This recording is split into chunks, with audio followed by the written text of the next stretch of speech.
বাংলাদেশের বর্তমানে গতির উপর বিস্ফোরার মতো অবস্থা হয়েছে, সেটা হোক রাজনৈতিক কিংবা খেলার মাঠ।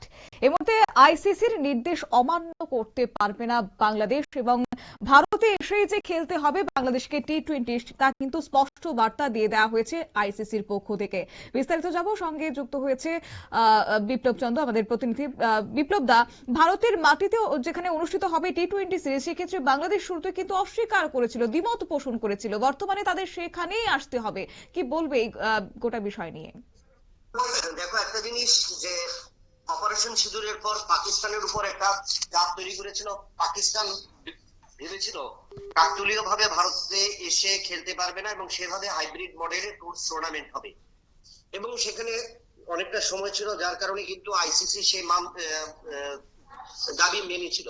কিন্তু এবার কিন্তু বাংলাদেশ মুস্তাফিজুর রহমানের ইস্যুকে নিয়ে যেভাবে নতুন করে চালিয়ে চেলেছিল, সেই চালে কিন্তু নিজেরাই আটকে গেল।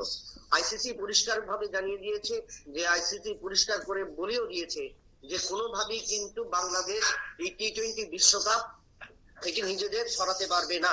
যদি প্রথম সরাতে যায়, সেক্ষেত্রে কিন্তু বাংলাদেশকে কঠিন জরিমানা হতে পারে, এবং কঠিন জরিমানা কোন দিকে, এবং টি-20 বিশ্বকাপে যে র্যাঙ্কিং তালিকা রয়েছে সেই তালিকার কিন্তু তারা নিচে চলে যাবে।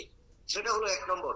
2 নম্বর হলো, কোনোভাবেই কিন্তু আইসিসি মানবে না, কারণ আইসিসি এখন পর্যন্ত বাংলাদেশ যে ভারতের যে 5টি শহরে খেলবে, সেই 5টি শহরের জন্য হোটেল এবং বিমানের টিকিট বুক করে রেখেছে, এবং সেই ক্ষেত্রে যদি এখন হাইব্রিড মডেলে করতে যায়, সেক্ষেত্রে স্টেডিয়াম পরিবর্তন করতে হবে, সেক্ষেত্রে হোটেল পরিবর্তন করতে হবে, অর্থাৎ বিরাট অর্থ ক্ষতির সম্মুখীন হবে আইসিসি।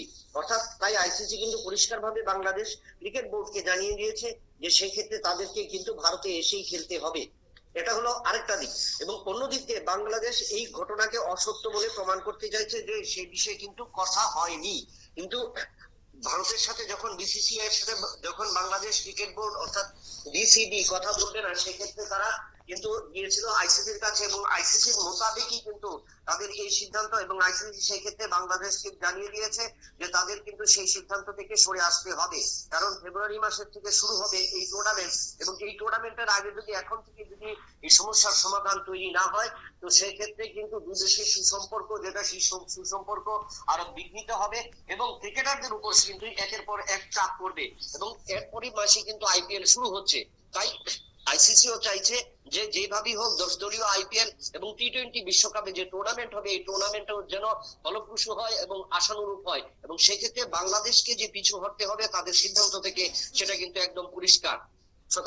ধন্যবাদ। অর্থাৎ বাংলাদেশের ক্রিকেট বোর্ডের পক্ষ থেকে জানানো হয়েছে যে আইসিসির নির্দেশ কোনোভাবেই অমান্য করা যাবে না, আন্তর্জাতিক ক্রিকেটের নিয়ম তা লঙ্ঘন করা হবে, এবং বিপরীত মাঠেই হোক না কেন সেক্ষেত্রে খেলোয়াড়দেরকে ভারতের মাটিতে এসে এবার সেই আইসিসির ক্রিকেট টুর্নামেন্ট কিন্তু অবশ্যই খেলতে হবে।